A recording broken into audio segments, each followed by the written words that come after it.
Do you remember watching your grandmother in her kitchen with quiet confidence? She never measured vanilla and knew exactly when bread dough had risen just by touching it. She found that the spicy caraway flavor made a good contrast to the bland fish and cheese. In 1950s, Betty Crocker taught 30 kitchen tricks through cookbooks. By 1971's, women remembered 15. Today, most know 3. Number 9. Inverting hot angel food cake in a special tube pan. Tonight, we document all 30 before the last generation who learned by watching dies. Your grandmother kept a metal grater in the freezer alongside her butter. When recipes called for cutting cold butter into flour for pie crusts or biscuits, she'd pull out the frozen grater and the cold butter stick, then grate the butter directly over the flour bowl like she was grating cheese. This trick cost nothing but transformed baking. The grated butter pieces stayed cold and separate, coating flour particles perfectly without warming from hand heat. You could make flaky pie crust in 90 seconds instead of spending 10 minutes cutting butter with 2 knives or a pastry cutter. The grated butter looked like small peas scattered through the flour, exactly the texture every pie crust recipe demanded. Your hands never touched the butter, so it never softened or melted before baking. Every 1950s kitchen had a flour sifter hanging on a hook near the stove, and grandmothers tested whether their sifter needed cleaning by holding it up to a window or lamp. If light showed through the mesh screen clearly, the sifter was clean. If the light looked dim or blocked, flour had built up in the mesh and needed washing. The test took 5 seconds and prevented the main problem with flour sifters: clogged mesh that couldn't aerate flour properly. A clogged sifter made lumpy cakes because flour clumps passed through without breaking apart. Before beating egg whites for meringue or angel food cake, your grandmother would cut a lemon in half and rub it all over the inside of her metal mixing bowl, then wipe the bowl dry with a clean towel. The lemon removed any trace of grease that would prevent egg whites from whipping properly. This trick cost the price of 1 lemon and solved the biggest problem with egg white beating: invisible grease films that made whites refuse to form stiff peaks. Even a tiny amount of grease from butter or oil would ruin an entire batch of egg whites.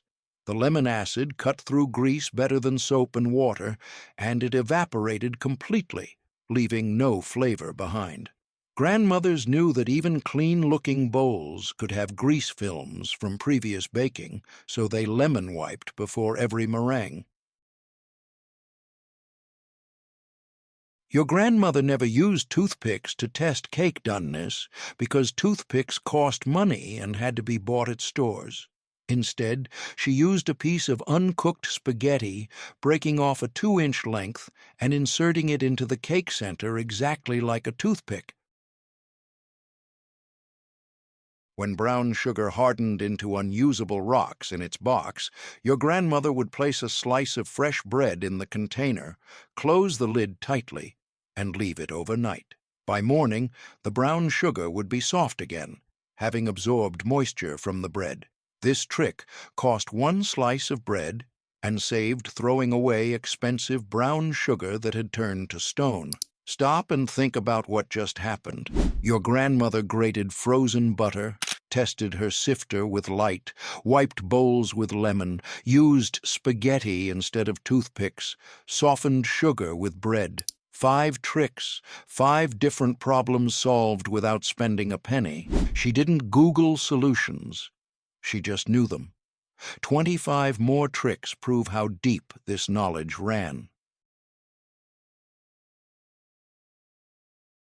When making gelatin salads for church potlucks or family dinners, your grandmother would dissolve the gelatin powder in boiling water as directed, but instead of adding cold water for the second half of liquid, she'd add ice cubes.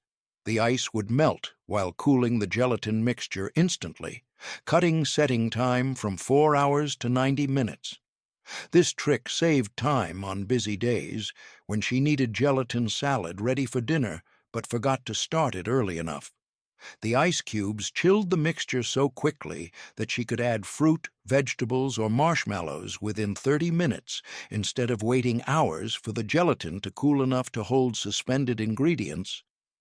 The trick required calculating how many ice cubes equaled the amount of cold water the recipe needed. Usually, 8 to 10 standard ice cubes replaced 1 cup of water. Grandmothers would make the gelatin slightly more concentrated than normal to account for ice cube dilution. The speed method worked perfectly for any gelatin recipe, from lime jello with pineapple to tomato aspic with vegetables. The finished salads tasted identical to slowly set versions, but they were ready in time for meals that would have otherwise gone without the planned dish. That ice cube trick wasn't just about speed. It was about managing time efficiently when you were making everything from scratch and had no convenience foods to fall back on when running late. Before oven thermometers were common or reliable, your grandmother would test her oven temperature by holding her hand inside at arm's length and counting how many seconds she could keep it there before the heat became unbearable. 2 seconds meant very hot oven, 4 seconds meant moderate oven, 6 seconds meant slow oven.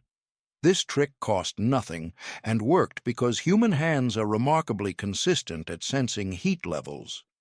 Grandmothers calibrated their counting speed to match actual seconds by practicing with kitchen timers until their counts matched real time. The hand test was essential because 1950s ovens had unreliable temperature dials that drifted over time, and most women couldn't afford oven thermometers that cost several dollars. Knowing actual oven temperature meant the difference between perfect cakes and burnt disasters. Experienced bakers could distinguish between 325-degree ovens and 350-degree ovens by hand, adjusting their counting speed and hand position to detect subtle temperature differences. They'd test their ovens before every baking session because temperatures would vary based on how recently the oven had been used. That hand testing wasn't just measuring temperature, it was developing physical sensitivity to heat that made your body a reliable tool when mechanical tools weren't available or trustworthy. Your grandmother never threw away butter wrappers after unwrapping sticks of butter. She'd fold them carefully with the butter-coated side inward and store them in a dedicated container in the refrigerator. When recipes called for greasing pans, she'd pull out a saved wrapper and use the residual butter coating to grease cake pans, cookie sheets, or bread pans. This trick saved money because one butter wrapper could grease 3 or 4 pans, eliminating the need to use fresh butter or buy expensive non-stick cooking spray. The wrapper's paper texture worked better than fingers for spreading butter evenly across pan surfaces, reaching corners and edges that fingers missed. Grandmothers would save butter wrappers for months, accumulating dozens in their container so they always had pan greasers available. The wrappers worked especially well for dusting pans with flour after greasing. You'd grease with the wrapper, add flour to the pan, then use the same wrapper to spread the flour around before tapping out the excess. The system worked so well that some grandmothers would buy butter instead of margarine specifically because butter wrappers had more residual fat than margarine wrappers, making them better for pan greasing. That wrapper saving wasn't just frugal, it was the mindset that nothing was trash until you'd extracted every possible use from it. That waste was a moral failing, not just an economic one. After baking angel food cake in its special tube pan, your grandmother would immediately invert the hot pan over an empty glass bottle, usually a clean wine or soda bottle, letting the pan's center tube slide over the bottle neck. The cake would hang upside down, suspended in air while cooling completely. This trick prevented angel food cake's biggest problem, collapsing while cooling. The delicate cake structure needed to cool while stretched by gravity, otherwise it would compress under its own weight and become dense instead of light and fluffy. The bottle method worked better than the pan's built-in feet because it elevated the cake higher, allowing better air circulation around all surfaces. The cake would hang for at least an hour, sometimes 2, until completely cool to the touch. Grandmothers would dedicate specific bottles to cake cooling, keeping them clean and empty specifically for this purpose. Some would have multiple bottles of different heights for different pan sizes. That bottle cooling wasn't just preventing collapse. It was understanding that some foods needed special treatment during cooling, that the baking process didn't end when you removed items from the oven. When making mashed potatoes, your grandmother would save the water she'd boiled the potatoes in and use it instead of milk for mashing. The starchy potato water made potatoes creamy and smooth without requiring expensive milk or cream. This trick saved money on every batch of mashed potatoes, which was significant because potatoes appeared at dinner several times weekly in 1950s homes. The potato water was free and would have been poured down the drain anyway, while milk cost money that could be used for other purposes. The starchy water actually made better mashed potatoes than milk in some ways. The potato starch helped bind the mash together, preventing the gluey texture that happened when potatoes were overmashed with milk. The potatoes tasted more intensely of potato flavor instead of being diluted with milk. Grandmothers would add butter to the potato water for richness, creating mashed potatoes that tasted creamy despite containing no dairy except butter. They'd save any leftover potato water for making gravy or soup, extracting maximum value from every cooking step. That water saving wasn't just economical, it was understanding that cooking liquids contained valuable nutrients and flavors that shouldn't be wasted, that every ingredient had multiple uses if you thought carefully. When recipes called for cake flour, but your grandmother only had all-purpose flour, she'd measure out the required amount of all-purpose flour, remove 2 tablespoons per cup, and replace those 2 tablespoons with cornstarch. She'd sift this mixture 3 times to combine thoroughly, creating homemade cake flour that worked nearly as well as store-bought. This trick saved money and trips to the store because cake flour cost more than all-purpose flour and wasn't always available in small-town grocery stores. The cornstarch reduced the protein content of all-purpose flour, making it closer to cake flour's lower protein level, which created more tender cakes. The triple sifting was essential. The cornstarch had to be completely distributed through the flour with no clumps. Otherwise, cakes would have tough spots where all-purpose flour dominated and tender spots where cornstarch concentrated. Grandmothers would sift patiently, knowing that thorough mixing made the difference between success and failure. The substitute worked for any recipe calling for cake flour: white cakes, yellow cakes, angel food cakes. Experienced bakers claimed they couldn't taste the difference between cakes made with real cake flour and cakes made with the substitute, though some insisted the substitute made slightly less tender cakes. Before whipping heavy cream into whipped cream, your grandmother would add a tiny pinch of salt to the cold cream in her mixing bowl. The salt helped the cream whip faster and hold its shape longer, preventing the weeping that happened when whipped cream sat too long before serving. This trick cost nothing. The amount of salt was so small it didn't affect flavor, but it made whipping cream easier and more reliable. The salt somehow stabilized the fat molecules in cream, helping them trap air bubbles more efficiently and hold those bubbles longer.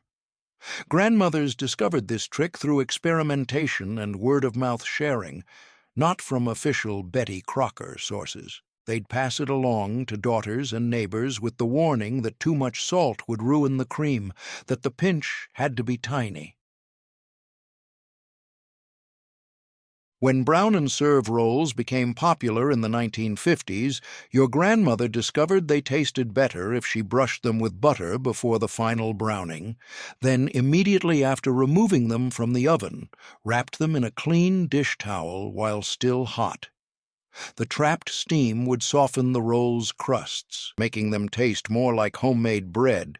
This trick transformed mediocre convenience food into something that could pass for homemade at family dinners.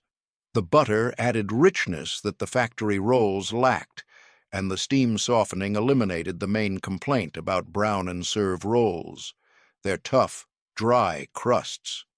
Grandmothers would keep the wrapped rolls in their towel for 5 to 10 minutes before serving, timing it so the rolls were still warm but not so hot they'd burn mouths. The towel would be damp from absorbed steam, and the rolls would be soft enough to pull apart easily.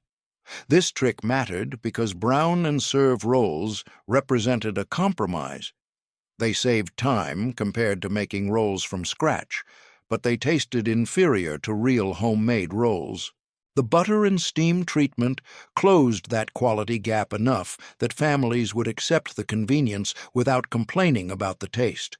Some grandmothers felt guilty using convenience foods and would never admit to neighbors that they'd served brown and serve rolls, letting people assume they'd made rolls from scratch. The butter and steam trick enabled this deception by making the rolls good enough to fool casual tasters.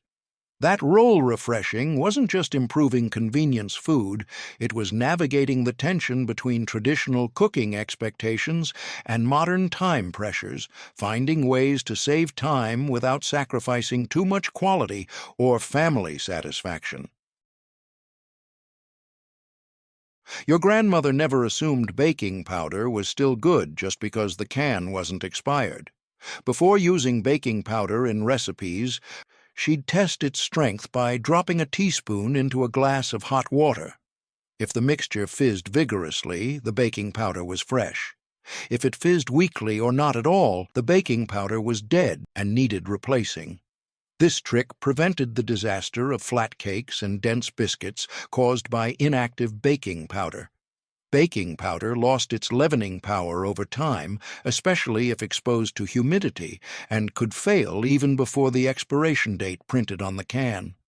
The test took 30 seconds and saved hours of wasted baking time and wasted ingredients. Grandmothers would test their baking powder monthly, marking the can with the test date so they'd know when to test again.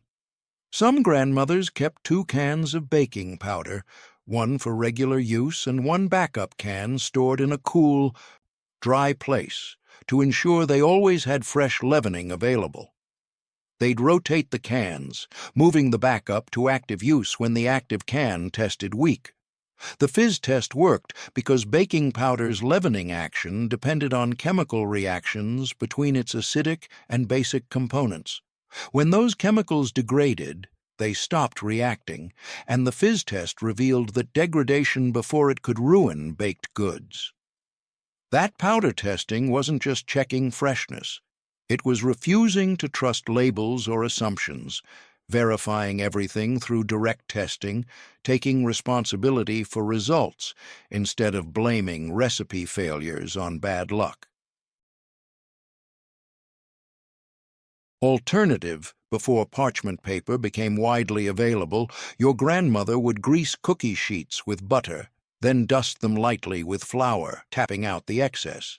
This created a non-stick surface that prevented cookies from sticking without requiring expensive parchment paper that most stores didn't carry.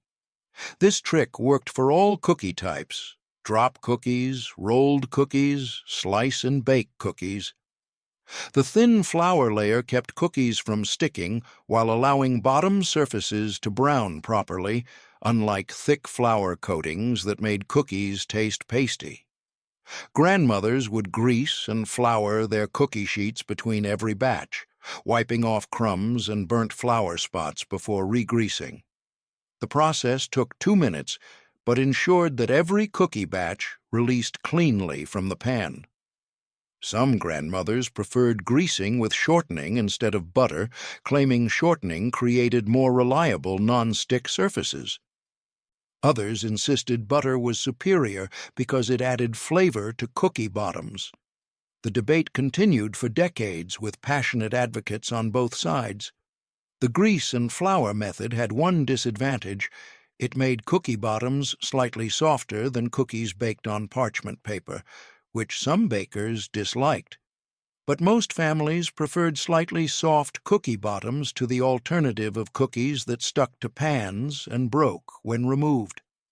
That flour dusting wasn't just preventing sticking, it was making do with available materials, solving problems through technique rather than through purchasing specialized equipment, demonstrating that skill could replace tools.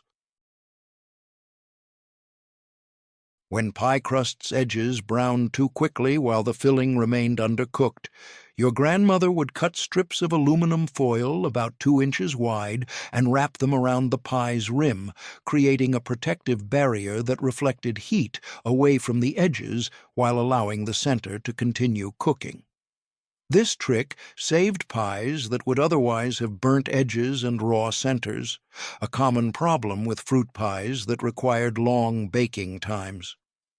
The foil strips could be applied at any point during baking. Some grandmothers started with them on, others added them halfway through when edges began browning too fast. The strips had to be crimped tightly around the pie rim to stay in place, but not so tightly they tore the delicate crust edge. Experienced bakers could apply foil strips in 30 seconds without burning their hands on the hot oven racks. Some grandmothers saved their pie foil strips, smoothing them flat after use and storing them for the next pie. A single set of strips could be reused dozens of times before the foil became too wrinkled and torn to work effectively. The trick worked because aluminum foil reflected radiant heat, while the pie's center absorbed it, creating differential heating that let the filling cook through, while edges stayed protected. This was basic physics applied to baking, though most grandmothers understood it intuitively rather than scientifically. That foil protection wasn't just saving pie edges, it was problem-solving in real time, adjusting technique mid-baking when you noticed problems developing, refusing to accept imperfect results when simple solutions existed. When recipes called for buttermilk but your grandmother had none, she'd measure regular milk into a measuring cup, remove 1 tablespoon, and replace it with 1 tablespoon of lemon juice or white vinegar.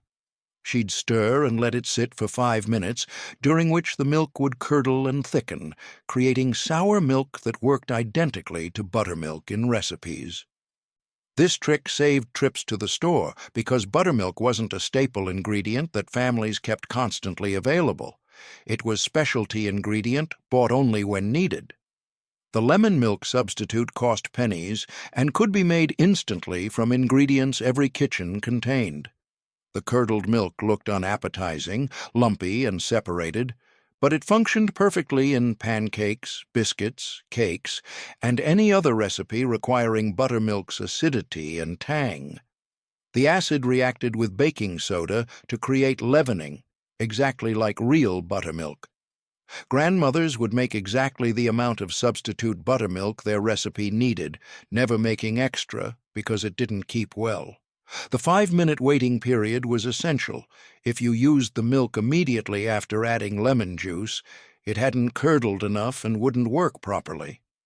Some recipes specifically called for sour milk, which was the same thing as buttermilk substitute, milk that had been deliberately curdled with acid. In the days before refrigeration was reliable, milk naturally soured, and thrifty cooks used it in baking rather than throwing it away.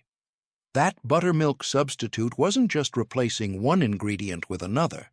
It was understanding that baking chemistry depended on acid-base reactions, that you could create those reactions multiple ways, that recipes were flexible if you understood their underlying principles. When cake layers came out of the oven with domed tops that needed leveling before frosting, your grandmother would use unflavored dental floss instead of a knife. She'd hold the floss taut between her hands, position it at the desired cutting height, and saw through the cake with a back-and-forth motion that created perfectly level cuts without tearing the delicate cake. This trick worked better than knives because floss was thinner and more flexible, conforming to the cake's shape while cutting. Knives would drag and tear cake, especially soft, tender cakes, leaving ragged surfaces that showed through frosting. The dental floss method required practice. You had to keep the floss level while sawing, and you had to use enough tension to cut without so much tension that the floss snapped. Grandmothers would practice on less important cakes before attempting the technique on special occasion cakes. Some bakers preferred using thread instead of dental floss, claiming thread was thinner and made cleaner cuts. Others insisted dental floss's waxed coating made it slide through cake more easily. The debate was friendly, with both sides acknowledging that either method beat using knives. The leveling step was essential for professional-looking layer cakes. Uneven layers created tilted, unstable cakes that looked homemade in the worst sense. Level layers stacked perfectly, creating straight sides and even frosting coverage that looked bakery quality. That floss cutting wasn't just leveling cakes. It was the pursuit of perfection. The refusal to accept good enough when better was possible with a little extra effort and the right technique.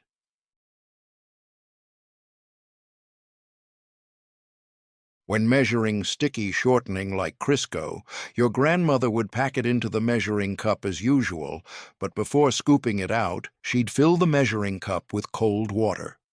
The water would float the shortening out in one clean piece, leaving the measuring cup completely clean without requiring scraping or washing. This trick saved time and eliminated the frustration of trying to scrape shortening out of measuring cups with spoons or spatulas.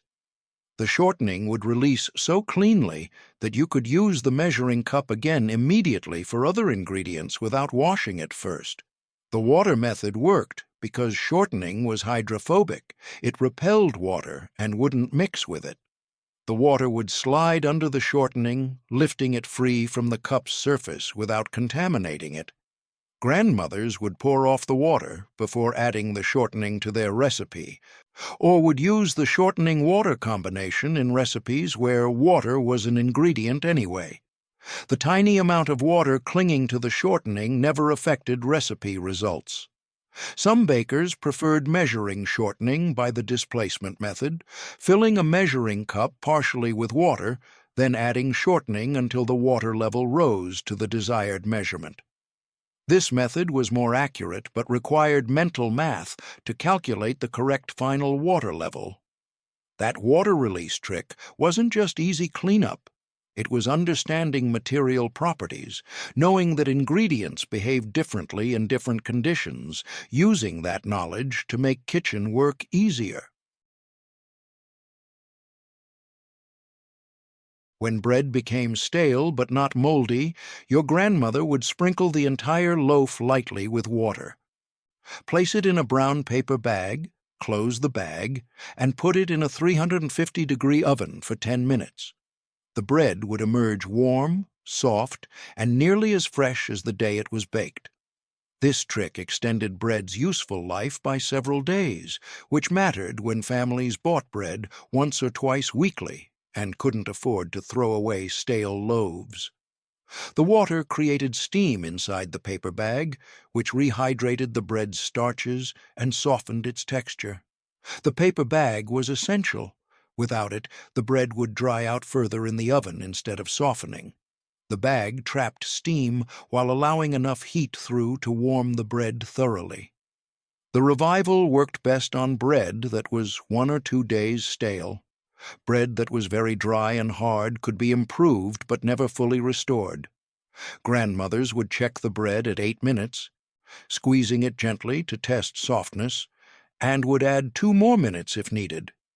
The revived bread had to be eaten within a few hours because the process accelerated staling. Bread that had been revived once couldn't be revived again. But for families eating 3 meals daily at home, a few hours was plenty of time to consume a loaf. That bread revival wasn't just reducing waste, it was the Depression-era mindset that food was precious, that throwing away edible food was almost sinful, that you exhausted every possibility before admitting something was truly unusable. When recipes called for double boilers, but your grandmother didn't own one. She'd create a makeshift double boiler by filling a saucepan with 2 inches of water and setting a metal mixing bowl on top. The bowl would rest on the pan's rim, suspended above the simmering water, creating the gentle, indirect heat that double boilers provided for melting chocolate or making custard. This trick saved money because double boilers were expensive specialty equipment that many families couldn't afford, especially in the early 1950s when kitchen budgets were tight. The improvised version worked identically to purchased double boilers. The steam from simmering water heated the bowl's contents gently, without the scorching that happened with direct heat. The key was ensuring the bowl's bottom didn't touch the water. It had to be suspended above the water level, so only steam provided heat. If the bowl touched water, the heat would be too intense and would cook contents too quickly,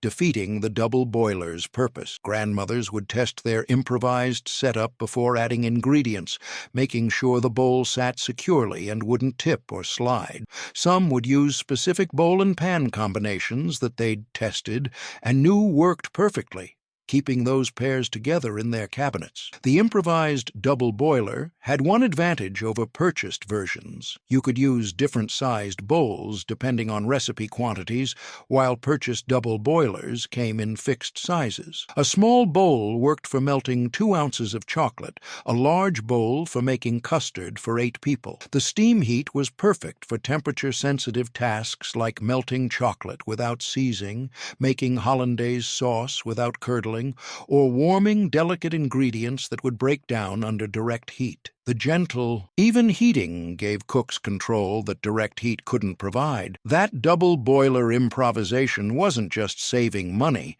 it was demonstrating that expensive equipment wasn't necessary for good cooking. That technique and understanding mattered more than tools, that resourceful cooks could achieve professional results with basic equipment and creative thinking. The trick taught that limitations were challenges to overcome rather than excuses for failure, that poverty didn't prevent excellence if you were willing to think creatively and work carefully. Grandmothers who mastered improvised double boilers could make candy, custards, and sauces that rivaled anything from kitchens, with complete equipment sets, proving that skill trumped tools, that knowledge was more valuable than possessions, and that the best cooks were the ones who could adapt and improvise rather than the ones who owned the most gadgets.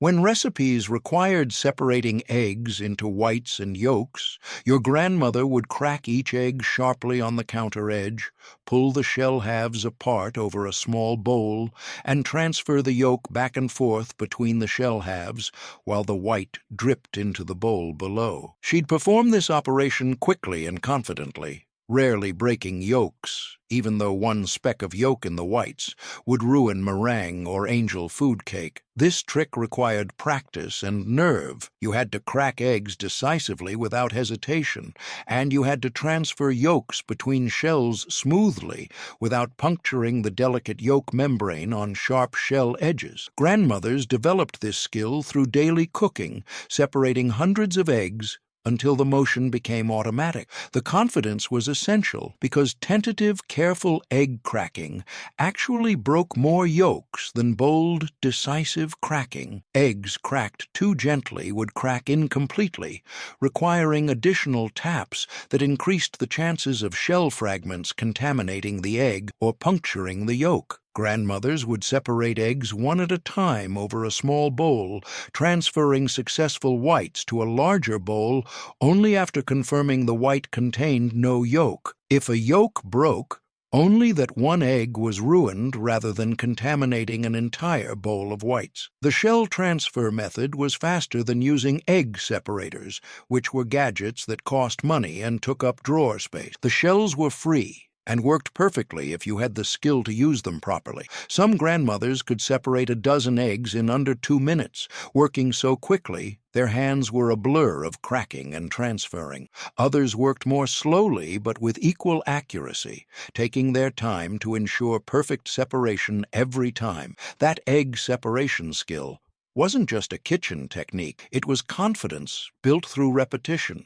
The understanding that some skills only came through practice and couldn't be learned from books, that your hands had to learn the feeling of correct technique through hundreds of repetitions until the motion became instinctive. The trick taught that expertise required time investment, that there were no shortcuts to skill, that the difference between good cooks and great cooks was often just thousands of hours of practice performing basic techniques until they became effortless and automatic.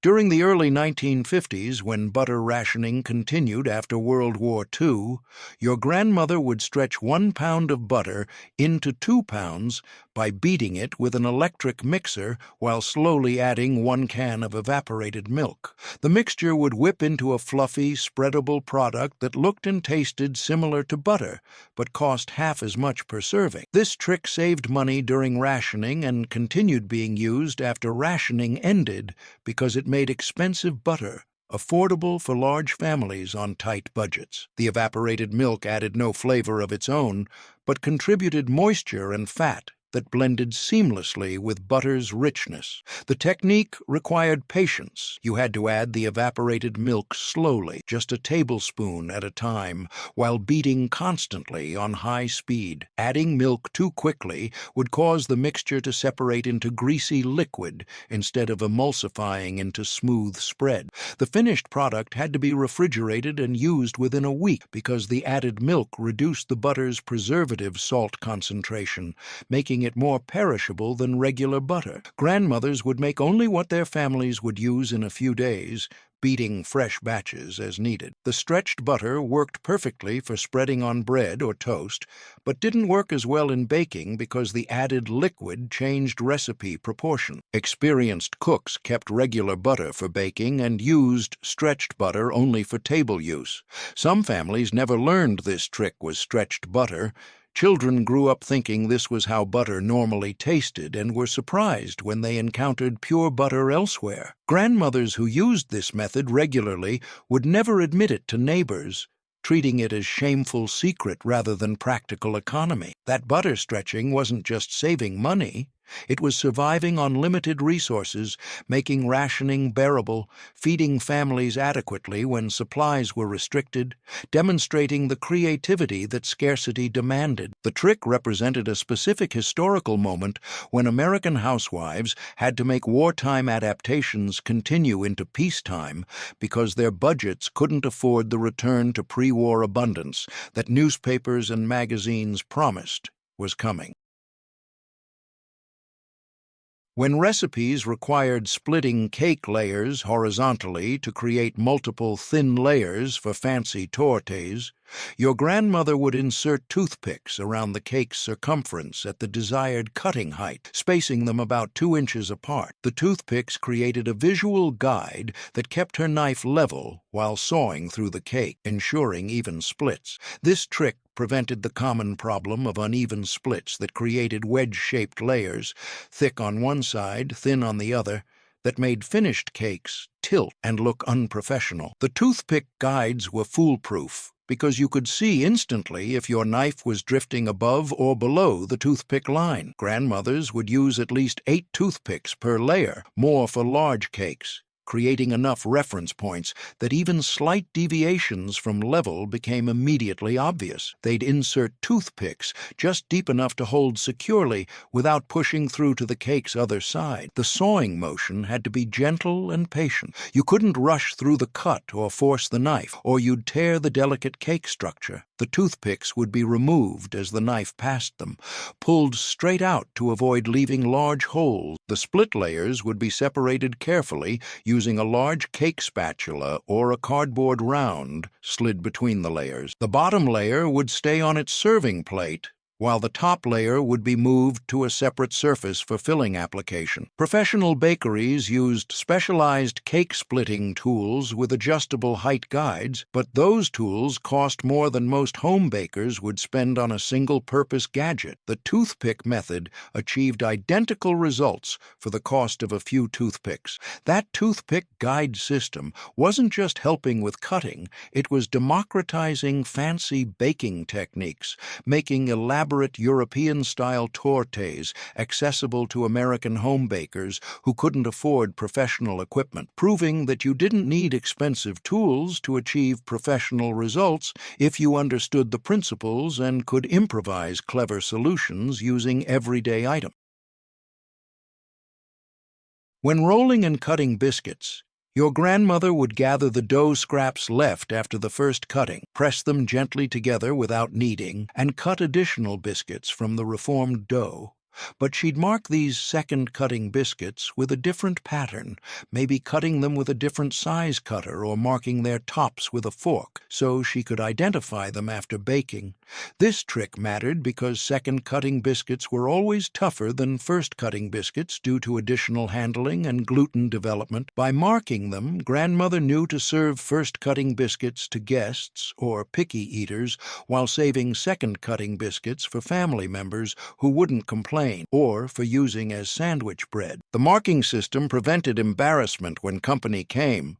You never wanted to serve tough biscuits to visitors who might judge your cooking skills. The different sizes or patterns let you identify biscuit quality at a glance, without cutting them open. Some grandmothers would never make second-cutting biscuits at all, instead saving the scraps to make a small cobbler topping or to add to soup as dumplings. They'd rather repurpose the dough entirely than serve inferior biscuits, even to family. Others would intentionally make their first cutting yield fewer biscuits than needed, planning for second cutting biscuits, but using techniques to minimize toughness, pressing scraps together gently instead of kneading, rolling them only as thick as necessary, cutting quickly without excessive handling. The most skilled bakers could make second-cutting biscuits that were nearly as tender as first-cutting biscuits through careful technique, but they'd still mark them out of habit and principle, maintaining the distinction even when quality differences were minimal. That scrap management wasn't just reducing waste, it was quality control,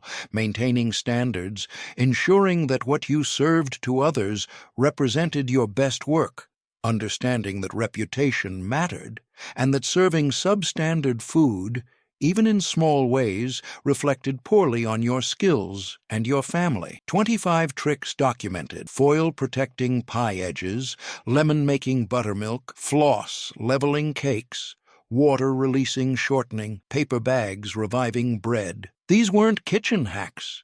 They were survival techniques from an era when cooking from scratch 3 times daily was mandatory, when convenience foods were rare, when women's reputations depended on their cooking skills. 5 final tricks reveal the deepest Betty Crocker secrets. When making slice and bake cookies, your grandmother would shape the dough into logs, wrap them in waxed paper, and refrigerate them until firm. But before slicing, she'd mark the log into equal sections using a ruler and knife tip, creating shallow grooves that showed exactly where to cut. This ensured every cookie was identical thickness, which meant they'd all bake at the same rate and finish at the same time. This trick solved the problem of uneven cookies, where some burned while others remained underdone because the baker had sliced them at varying thicknesses. The marking system took 2 minutes, but saved entire batches from being ruined by inconsistent baking. Grandmothers would typically mark logs into 1/4-inch sections, which created cookies that were substantial enough to handle without breaking, but thin enough to bake through without burning. The marks had to be shallow, just deep enough to see, but not so deep they cut partway through the dough. The slicing itself required a sharp, thin knife that was wiped clean between cuts. Dull knives would compress the dough instead of cutting cleanly, creating misshapen cookies. Warm knives would drag and tear the cold dough, so some bakers would chill their knives in ice water between slices. The uniform cookies weren't just about even baking. They were about presentation and pride. A plate of identically sized cookies looked professional and deliberate, announcing that the baker cared about details and took her work seriously. Uneven cookies looked careless and sloppy, suggesting the baker didn't care enough to do things properly. Some grandmothers would make multiple logs of different cookie varieties, slice them all at once, and arrange the different types on serving plates in patterns, alternating flavors or creating concentric circles of different cookies. This required all cookies to be the same size, which the marking system guaranteed. The technique also helped with portion control and recipe planning. If you knew each log yielded exactly 24 cookies, you could calculate how many logs to make for specific events, ensuring you had enough cookies without making excessive amounts that would go stale. That marking system wasn't just creating uniform cookies, it was applying precision and planning to baking, treating cookie making as serious work that deserved careful attention, demonstrating that home baking could achieve professional standards through methodical technique rather than through expensive equipment or special ingredients. Your grandmother kept a master formula written on an index card tucked in her recipe box. 1 can of cream soup plus 1 cup of milk, plus 2 cups of cooked protein, plus 3 cups of cooked vegetables, plus 1 cup of something crunchy on top equals a complete casserole that serves 6. She'd vary the soup flavor, protein type, vegetables, and topping to create dozens of different casseroles using the same basic proportions. This trick transformed the cream-of-something soup cans that became popular in the 1950s into a complete meal planning system. Campbell's marketed their cream soups specifically for this purpose, but grandmothers developed their own formulas that worked better than the recipes printed on soup can labels. The formula was flexible. You could use cream of mushroom, cream of chicken, cream of celery, or any other cream soup as the base. The protein could be leftover chicken, canned tuna, ground beef, ham, or even hard-boiled eggs. The vegetables could be whatever needed using up: green beans, peas, corn, carrots, broccoli. The crunchy topping could be crushed crackers, potato chips, fried onions, or breadcrumbs. The system made meal planning effortless because you could create different casseroles every week without consulting recipes. As long as you followed the basic proportions, the casserole would turn out properly, not too dry, not too soupy, with enough substance to satisfy hungry families. The formula also solved the problem of leftovers. Small amounts of cooked meat or vegetables that were too little to serve as meals themselves could be combined into casseroles that fed 6 people. Nothing went to waste because everything could be incorporated into the next casserole. Some grandmothers would make 2 casseroles at once, baking one for dinner and freezing one for later. The formula worked perfectly for freezer storage because cream soups contained stabilizers that prevented separation during freezing and reheating. The casseroles weren't gourmet food. They were practical, economical family meals that got dinner on the table quickly using ingredients that were always available. But they were reliable and filling, which mattered more than sophistication when you were feeding growing children on limited budgets. That master formula wasn't just simplifying meal planning, it was creating a system that reduced mental load, that eliminated the daily question of what to make for dinner, that turned cooking from creative challenge into predictable routine that freed mental energy for other concerns. The formula represented the 1950s ideal of scientific homemaking, where efficiency and system replaced tradition and intuition, where you could cook competently without being a naturally gifted cook, where following formulas produced reliable results that kept families fed without requiring exceptional skill or creativity. When making yeast bread, Your grandmother would test whether her rising dough was in the correct temperature environment by holding her wrist near the bowl, not touching it, just hovering close. If the air felt slightly warm, but not hot against her wrist's sensitive skin, the temperature was perfect for yeast activity. Too hot, and she'd move the bowl to a cooler spot. Too cold, and she'd find a warmer location. This trick worked because wrist skin is more temperature-sensitive than fingertips or palms, able to detect subtle warmth differences that other body parts would miss. The ideal bread rising temperature was between 75 and 85 degrees Fahrenheit, warm enough to activate yeast, but not hot enough to kill it. Grandmothers developed this sensitivity through years of bread making, calibrating their wrist thermometers against actual results until they could judge temperature accurately by feel alone. They'd test multiple locations in their kitchens, near the stove, on top of the refrigerator, inside a cabinet, finding the spots that maintained ideal rising temperatures. The rising environment mattered enormously. Dough that rose too slowly in cold temperatures would develop sour, yeasty flavors, while dough that rose too quickly in excessive heat would have coarse texture and poor flavor. Proper temperature control created bread with fine, even crumb and mild, sweet flavor. Some grandmothers could judge rising progress by smell as well as temperature, detecting the sweet, yeasty aroma that indicated active fermentation. They'd combine smell and temperature cues to know exactly when dough had risen enough for punching down or shaping. The wrist test eliminated the need for thermometers, which most home kitchens didn't have in the 1950s. It made bread baking accessible to women who couldn't afford specialized equipment, who had to rely on their own senses and developed sensitivity instead of on purchased tools. That temperature testing wasn't just checking warmth, it was developing embodied knowledge,